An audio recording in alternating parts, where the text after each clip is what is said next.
Белгілі валюта ақша деп те атайды. Транзакциялардың әділдігін жақсарту және транзакция тиімділігін арттыру мақсатында соңғы жылдары адамдар шығарған делдал тауары. Әлемде Біріккен Ұлттар ұйымы заңды төлем құралы ретінде таныған 180-ге жуық валюта бар, және олардың барлығы өз елдерінің сауда нарықтарында маңызды рөл атқарады. Ол жергілікті экономикалық дамумен тығыз байланысты. Көптеген валюталардың ішінде ақш доллары, еуро немесе британ фунты сияқты белгілі валюталар бар. ақш доллары қазіргі уақытта әлемде ең көп қолданылатын валюта болып табылады. Валюталық қоры ең жоғары валюта. Еуро көптеген елдердің заңды валютасы, ал 1200 жылдық тарихы бар. Британ фунты әлемдегі айналымдағы ең көне ақша бірлігі болып табылады. Сонымен қатар дүние жүзінде бірнеше валюталар бар. Оларды жүздеген миллион адамдар пайдаланғанымен, елдегі түрлі саяси, тарихи және экономикалық факторлардың әсерінен күрт құнсыздануға тап болды. Және олардың осы уақытқа дейін айырбасы өте төмен. Бүгін әлемдегі ең төмен валюталардың ондығына қай елдер кіретінін қарастырайық. 10-шы орындағы ақша бірлігі Колумбия песосы. Ол Колумбиядағы айналыстағы ақша бірлігі. Ең үлкен номиналы 100 000 песо нота, ал ең кіші номиналы 5 песо монетасы. Колумбия оңтүстік Американың солтүстік батысында орналасқан, шамамен 51 миллион халқы бар мемлекет. Ол Латын Америкасындағы ең алуан түрлі ел ретінде белгілі, бірақ сонымен бірге ол әлемдегі қылмыс деңгейі ең жоғары аймақтардың бірі болып табылады. Ол бірнеше рет әлемдегі ең қауіпті елдердің бірі ретінде бағаланды. 200 жылдан астам тәуелсіздік алған Колумбия 16-19 ғасырлар аралығында Испанияның отары болды, және испан отаршылдық валютасы негізгі айырбастау әдісі болды. Колумбия 1820 жылы тәуелсіздік алғаннан кейін ресми түрде ұлттық валюта песоны шығарды, ал одан кейінгі 100 жылда ол сәйкесінше франкпен, британдық фунтпен және ақш долларымен байланысты болды. 1931-ден 1949 жылдар аралығында ақш доллармен бекітілген айырбас бағамы тіпті бірге жақындады. 1949 жылы ақш долларының ілгегінен шығып кеткен соң, ішкі экономиканың баяу дамуы мен қарқынды инфляцияға байланысты Колумбия валюта бағамының айырбас бағамы бірте құлдырап, келесі 10 жылдықтарда ол тез құнсызданды. Бүгінгі таңда бір ақш доллары шамамен 3757 песо айырбас бағамына тең. Бұл Америка континентіндегі екінші ең арзан валюта. 9-шы орындағы валюта Камбоджадан шыққан. Ол Камбоджа риелі деп аталады. Ол оңтүстік шығыс Азия мемлекеті Камбоджаның заңды төлем құралы болып табылады. Ең үлкен номиналы 100 000 риел банкноттары, ал ең кіші номиналы 50 риел монетасы. Камбоджа оңтүстік шығыс Азияда орналасқан. 17 миллионға жуық халқы бар. Ел аумағының 4-тен 3 бөлігі жазық, ал оның жалпы ішкі өнімі әлемнің орташа деңгейінде орналасқан. Елдің негізгі экономикалық тірегі туризм, киім-кешек, құрылыс және ауыл шаруашылығы. Құрылғанына 70 жылдан астам уақыт өткен. Камбоджа тәуелсіздік алғанға дейін француз отарлығының құрамында болған. Тәуелсіздік алғаннан кейін 1953 жылы риелдің алғашқы партиясы ресми түрде шығарылды. Алайда кейінгі 10 жылдықтарда қаржылық дағдарыс, саяси сыбайлас жемқорлық және ішкі мемлекеттік төңкеріс сияқты түрлі факторлардың әсерінен Камбоджаның экономикалық дамуы салыстырмалы түрде баяу болды, ал ұлттық валютада инфляцияға байланысты әлсіреді. Бір ақш доллары шамамен 4045 риел баламалы. Бұл оңтүстік шығыс Азиядағы 4-ші ең төменгі айырбас бағамы бар валюта. Сонымен қатар, Камбоджада ақш доллары да айналымда, көптеген дүкендер мен туристік орындар ақш долларымен саудаласады. Жалпы транзакцияларда ақш доллары мен риел тіпті бір арақатынастағы транзакцияларда бір уақытта қолданылуы мүмкін. Бұл Камбоджаны долларландырылған оңтүстік шығыс Азия елдерінің біріне айналдырады.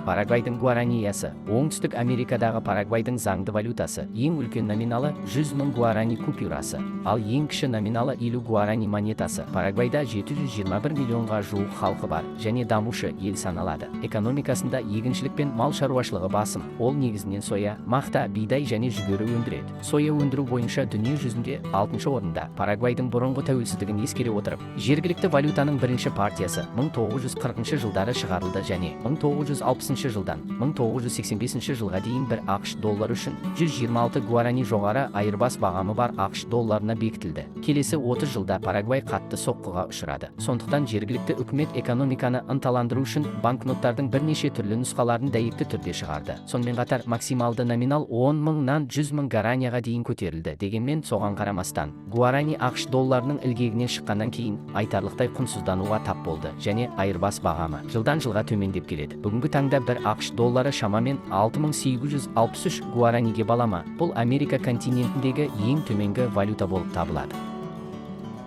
Гвинея франкі, Африкалық елі Гвинеяның заңды валютасы, максималды номиналы 20 000 франк купюрасы және ең аз номиналы 1 франк монетасы. Гвинея Батыс Африкада орналасқан және Біріккен Ұлттар ұйымының дамымаған елдерінің бірі болып табылады. Экономикасы негізінен ауыл шаруашылығы мен пайдалы қазбаларға негізделген және өте бай игерілмеген ресурстарға ие. Ол алюминий кенінің қоры бойынша әлемде бірінші орында ғана емес, сонымен қатар алмас және алтын сияқты маңызды металдардың үлкен қоры бар. Геологиялық ғажайып атағы бар әлемдегі санаулы елдердің бірі. Бірнеше ғасыр бұрын Гвинея аймағы негізінен затты затқа айырбастауға негізделген. Франция отарлау кезеңіне де ғана жергілікті және оған жақын елдердің халқы ресми түрде Франция алмастырған отарлау валютасын пайдаланды. 1958 жылы тәуелсіздік алғаннан кейін Гвинея франкінің алғашқы жиынтығын шығара бастады.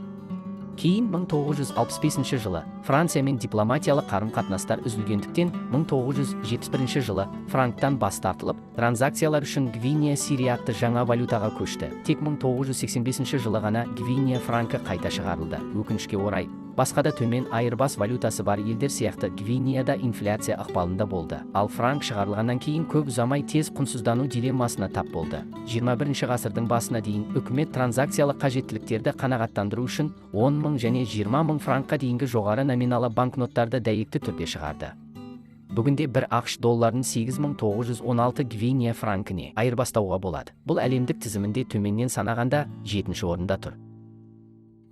Өзбек сомы Орталық Азиядағы Өзбекстанның заңды ақша бірлігі, ең үлкен номиналы 100 000 сомдық банкнот, ал ең кіші номиналы 1 күміс монета, 1 сом 100 күміс монетаға тең. Өзбекстан Орталық Азиядағы теңізге шыға алмайтын мемлекет. Әлемдегі екі қос теңізге шыға алмайтын елдің бірі. Шамамен 35 миллион халқы бар. Орталық Азиядағы ең тығыз қоныстанған аймақ және әлемдегі мақта экспорты бойынша 2-ші орында.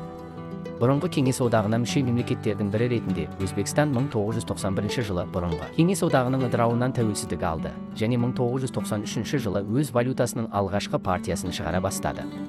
Алайда ішкі инфляцияның күшті әсерінен 2013 жылға қарай өзбек валютасының ең үлкен номиналы 1000 сому банкноттары болып, бірақ құны небары 0,6 ақш доллары ғана болды. 2019 жылға қарай өзбек сомының ең үлкен номиналы 100 000 сомға жетті. Бірақ ең кіші номиналы күміс монета, оның құны бар болғаны бір ақш тиынның 10 000-нан бірі ғана тұрады. Ол бір кездері әлемдегі ең құнсыз монета болды. Қазір бүгінде бір ақш доллары шамамен 11342 өзбек сомына айырбастауға болады. Бұл әлемде кеш шығарылған, бірақ айырбас бағамы өте төмен болатын санаулы валюталардың бірі. 5-ші төмен айырбас валютасы оңтүстік шығыс Азиядан шыққан. Ол Лаостың заңды ақша бірлігі болып табылатын Лао кип деп аталады. Ең үлкен номиналы 100 000 кип банкнот, ал ең кіші номиналы 10 атят монета, 1 кип 100 атятқа тең. Лаос оңтүстік шығыс Азияда орналасқан. 7 миллионға жуық халқы бар социалистік мемлекет. Оңтүстік шығыс Азиядағы теңізге шыға алмайтын жалғыз мемлекет. Тарихи тұрғыдан бұл Үндіқытай түбегінде халқының саны, саудасы және мәдениеті жағынан үлкен мемлекет болған. Бүгінгі отандық экономикада егіншілік пен мал шаруашылығы басым. Ол әлемдегі дамымаған елдердің бірі. Лаос ұзақ тарихы бар. 19 ғасырдың аяғында Вьетнам және Камбоджамен бірге француз отарларының бірі болды. Ол француз Үндіқытайы деп аталды. Ал негізгі валютасы Франция шығарған Үндіқытай болды. 20 ғасырдың ортасына дейін Лаос тәуелсіздік қозғалысын бастады. Ал үкімет өз валютасын шығара бастады. Бірақ содан кейін қатты инфляцияға ұшырады. Соншалықты үкімет келесі 10 жылдықтарда бірнеше валюталық реформалар жүргізгенімен Лаос кипі әлі де күрт құнсыздану тағдырынан құтыла алмады және максималды номиналда бастапқы 500 киптен 100 000 кипке дейін көтерілді. Қазіргі таңда бір ақш доллары шамамен 11870 лао кипі. Бұл оңтүстік шығыс Азиядағы үшінші ең төменгі айырбас бағамы валютасы. 4-ші орында тұрған валюта Сьерра Леоне. Ол Африканың Лион Рок елінде айналымдағы ақша бірлігі. Ең үлкен номиналы 10 000 леондық банкнота, ал ең кіші номиналы 10 леон монетасы. Сьерра Леоне Батыс Африкада орналасқан. Ол әлемдегі ең дамымаған елдердің бірі. Алғашқы жылдардағы азамат соғысы мен сыбайлас жемқорлықтың салдарынан көптеген негізгі экономикалық қызметтер күйреді. Қазіргі экономикалық құрылым негізінен жергілікті бай ресурстарға сүйенеді. Сьерра Леоне бір кездері Британияның отары болған. Ол 1961 жылы тәуелсіздік алып, 1964 жылы тұңғыш рет ұлттық валютаны шығарды. Бастапқы айырбас бағамы 1 леоны жарты британ фунтына тең болды. Ол кезде валюта бағамы тіпті ақш долларынан асып түсті. Ұзақ мерзімді азаматтық соғыс пен сыбайлас жемқорлықтың әсерінен Сьерра Леоне елдегі жоғары инфляцияға тап болды. Ал келесі 10 жылдықтарда валюта бағамы күрт төмендеп, үкіметті транзакциялық қажеттіліктерді қанағаттандыру үшін үнемі жоғары номиналдағы банкноттарды енгізуге мәжбүр етті. Бүгінгі күнге дейін бір ақш долларының шамамен 12150 Сьерра Леоне ақшасына айырбастауға болады. Бұл леондардың ең жоғары номинал құны бір ақш долларынан аз екенін білдіреді. Бүкіл Африкадағы ең төменгі айырбас бағамы бар валютаға айналды.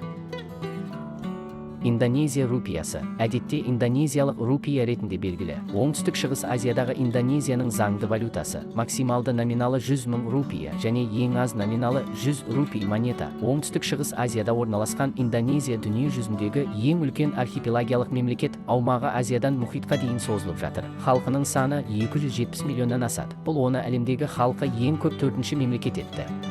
Ол сонымен қатар қазіргі кездегі халқы ең көп мұсылман елі болып табылады.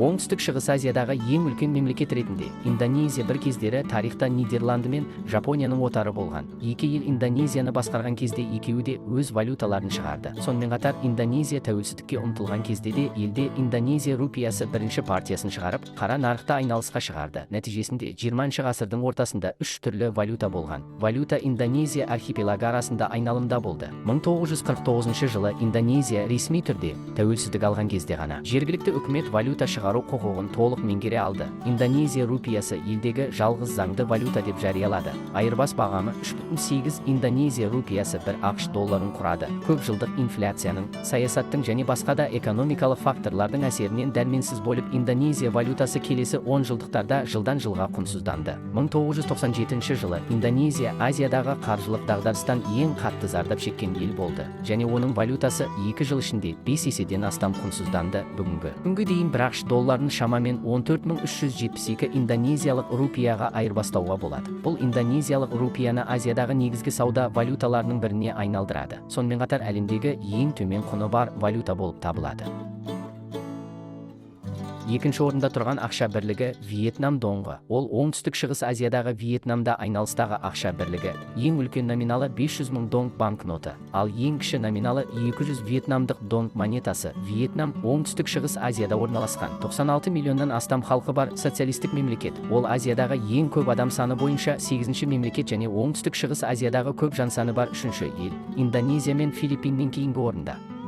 Алдында таныстырған француз отары болған Лаос сияқты француз отарлауынан шыққаннан кейін ол оңтүстік Вьетнам мен солтүстік Вьетнамның тәуелсіз қаласына айналды. Қайта бірігуден бұрын екі елде француз отаршылары шығарған үнді кассирлерінің орнына халық пайдалану үшін валютаның бірінші партиясын шығарды. 1975 жылы Вьетнам соғысы аяқталғанға дейін солтүстік және оңтүстік Вьетнам бүгінгі Вьетнамға біріктірілді. Ал екі елдің валюталары да 1978 жылы Вьетнамның жаңа доңғына біріктірілді.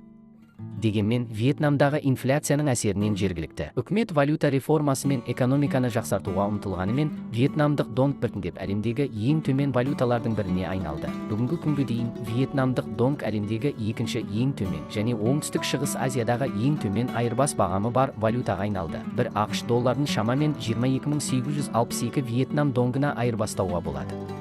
Көршілес Камбоджа мен Лаос елдерінің валюталарының төмен бағамдарымен қатар, оңтүстік шығыс Азиядағы Үндіқтай түбегінің шығыс бөлігі де Азиядағы валюта бағамы ең төмен аймаққа айналды.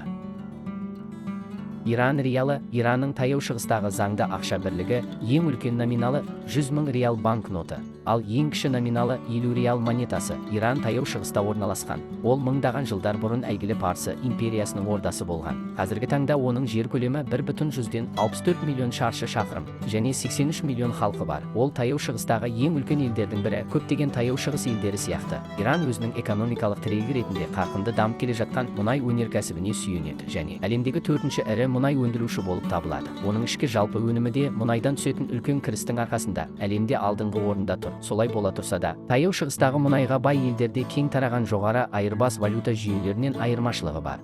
Иран ақш бастаған батыс әлеммен ұзақ уақыт бойы қайшылықта болды. Мұнай санкциялары, ядролық қару туралы келісім және мұнай бағасының құлдырауы әсерінен Иранның мұнай өндіру мүмкіндігі басқа мұнай елдерінен кем түспейтініне қарамастан, соңғы бірнеше онжылдықта валюта құнсыздануда. 2022 жылдың сәуір айына дейін бір ақш долларын шамамен 42.351 лангриялға айырбастауға болады. Валюта құны екінші орында тұрған Вьетнамның құнынан 2 есеге жуық, және бұл бүгінгі күні әлемдегі ең төмен айырбас бағамы бар валюта болды.